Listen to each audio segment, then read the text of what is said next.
여러분 안녕하십니까, 진성호입니다. 자, 조국 사태 때문에 지금 전국이 냉탕운탕을 왔다 갔다 하는데요. 문재인 대통령과 윤석열 검찰총장이 드디어 이 문제를 놓고 한판 붙을 것 같습니다. 이른바 조국 사태와 관련한 결성전쯤이 되지 않을까 싶습니다. 문재인 대통령은 8일 청와대에서 반부패 정책협의회를 개최합니다.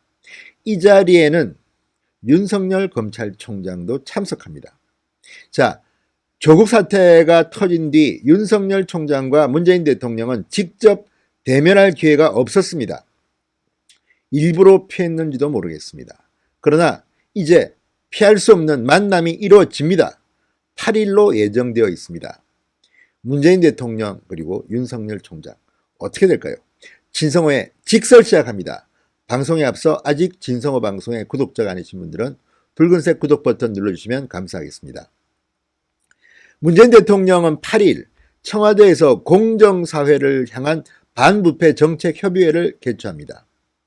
이른바 조국 정국, 그 이후 윤석열 대 문재인, 문재인 대 윤석열의 한판 승부가 이루어질 수도 있겠다. 끝장 토론, 뜨거운 토론, 사망유희 이런 것도 가능할지 모릅니다. 이게 반부패 정책 협의이기 때문에 조국 전 장관 문제가 거론되지 않을 수 없습니다. 게다가 지금 언론을 뜨겁게 달구고 있는 문제들이 한두 개가 아닙니다. 조국 전 장관 이전에는 거론도 하지 않던 피의자의 인권을 지금 법무부가 계속 강조하고 있습니다.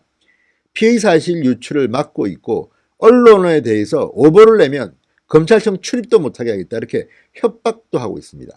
반면 경찰은 이렇게는 안 하겠다고 합니다. 이 모든 것들이 이날 협의에서 논란이 될 겁니다. 자, 그리고 또 하나, 피의자 인권 또는 압수수색 당시의 인권 이런 것들인데요.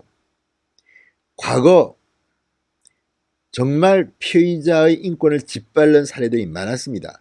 그때는 이런 방구도 하지 않던 유시민, 민주당 이런 사람들이 요즘 조국 전 장관 일가를 쏘니까 떠드는 것을 보면 정말 기가 막힙니다. 기가 막혀. 자, 변창훈 검사라고 아십니까? 국정원 댓글 사건 당시 스스로 목숨을 끊어선 비운의 주인공입니다. 당시 변창훈 검사 집도 압수수색을 했다고 합니다.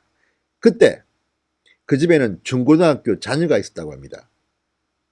학교에 등교하기 전에 검찰 관계자들이 들이닥쳤다고 합니다. 자, 이런 일들을 겪고 난 뒤 변창훈 검사는 극단적 선택을 했습니다. 비교를 한번 해봅시다. 조국 전 장관 집에 있었다는 정경심 씨, 그리고 조국 장관의 아들과 딸, 아들은 빨리 나갔다고 하는데, 그리고 변호사들도 그때 많았다고 합니다. 조국의 자녀들은 다 성인들입니다. 딸은 28살, 아들도 23살인가 4살입니다. 그렇지만 변창훈 검사는 중고등학교 미성년자였습니다. 그리고 변호인도 없었던 걸로 보입니다. 자, 그렇다면 단순 비교해 봅시다. 이때는 왜 그 인권 변호사라는 문재인 대통령께서는 이런 방구도 하지 않으셨습니까? 왜 민주당 의원들은 이런 방구도 하지 않고 있다가 이제 와서야 조국 전 장관 일가에 대한 수사를 하니까 갑자기 포토라인에 세우지 마, 비공개로 해, 빨리 조사하고 집에 보내줘, 밤에는 하지 마. 이 모든 것들이 너무 이상하지 않습니까? 왜 대한민국이 조국을 중심으로 움직여야 합니까?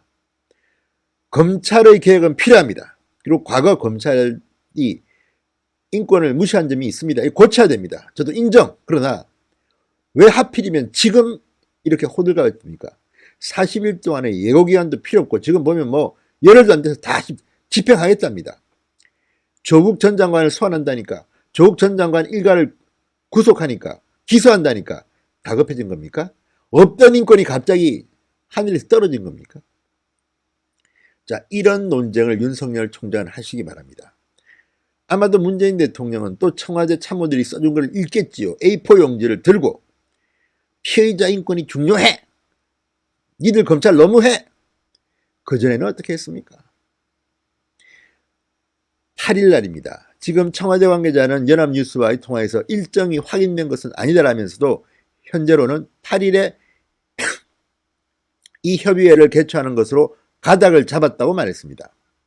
원래 청와대는 지난달 31일 이 반부패 정책 협의회를 하기로 했다가 문재인 대통령이 모친상을 당하면서 일정을 연기했습니다. 자, 이제 그 연기된 일정이 8일로 잡힌 것으로 보입니다. 자, 이날 회의에서는 상당히 많은 것들이 논의될 겁니다. 뭐 채용 비리, 뭐 피의자 인권, 사법계 정관 예우 방지 대책 등등, 또 뭐 불공정 개선 방안, 문재인 대통령은 모든 것을 제도 탓으로 지금 돌립니다. 조국 장관 일가는 아무 죄가 없다는 듯이 말합니다. 왜 문재인 대통령은 조국이라는 이름을 입에 올리지 않습니까? 본인이 책임자 될 일 아닙니까? 임명해서는 안 될 파렴치 범죄의 혐의자를 법무부 장관에 그것도 임명한 사람이 누굽니까? 노영민 실장은 결과적으로 실패한 인사라고 하는데 결과적으로 언론이 이렇게 했다는 겁니까? 윤석열 검찰이 이렇게 했다는 겁니까? 애초부터 원인 제공자가 누굽니까? 문재인 대통령 아닙니까? 조국 장관 아닙니까? 아니, 조국 전 장관은 청와대 민정수석을 했던 사람입니다. 그러면 본인과 본인 가족이 어떤 일을 그동안 해왔는지를 알 텐데, 그러면 이런 사람은 장관이 돼서는 안 된다는 것을 누구보다도 잘 아는 조국 전 장관이 왜 스스로 장관 임명을 받아들였습니까? 이런 이야기를 윤석열 총장은 하시기 바랍니다. 문재인 대통령은 혹시 윤석열 총장과 논쟁을 피할지도 모르겠습니다. 윤석열은 다혈질입니다. 강골검사라는 별명이 있습니다. 자, 문재인 대통령은 취임 후 반부패 정책 협의회를 모두 4차례 주재했습니다. 이 자리에는 법무부 장관, 행안부 장관, 그리고 검찰총장, 경찰청장이 참석합니다. 공권력을 집행하는 책임자들이 다 참석합니다. 윤석열 총장도 참석할 겁니다. 그리고 중요한 것은 지금 윤석열 검찰총장은 조국 전 장관 일가를 수사하는 책임자입니다. 혹시라도 문재인 대통령과 윤석열 총장이 만났는데 여러 명이 만나는 자리 말고 따로 1대1 독대를 할 기회가 있을지는 모르겠습니다. 절대 하지 마십시오. 독대를 하게 되면 오해를 받습니다. 혹시 민원을 할지도 모릅니다. 지금 많은 언론들은 문재인 대통령이 공수처 법안을 서두르고 이렇게 검찰의 개혁이라는 미명하에 여러 가지 이야기를 하는 이유가 문재인 대통령 퇴임 후를 걱정하는 게 아니냐, 이런 걱정을 합니다. 우려를 합니다. 들어보니까 또 상당수 귀가 솔깃해집니다. 왜? 공수처법이 통과돼서 공수처장을 문재인 대통령이 임명하면 그 사람이 한동안은 문재인 대통령과 그 일가에 혹시 퇴임 후에 문제가 생기면 수사를 해야 될지도 모릅니다. 뿐만 아니라 이런 검찰개혁의 상당히 많은 규정들은 첫 번째 수혜자가 조국 전 장관 일가, 조국 전 장관 본인이 될 가능성이 대단히 높습니다. 이 점에 유념하셔가지고 윤석열 총장, 문재인 대통령과 멋진 결선전을 8일날 치르시기 바랍니다. 진성호의 직설이었습니다. 여러분 감사합니다.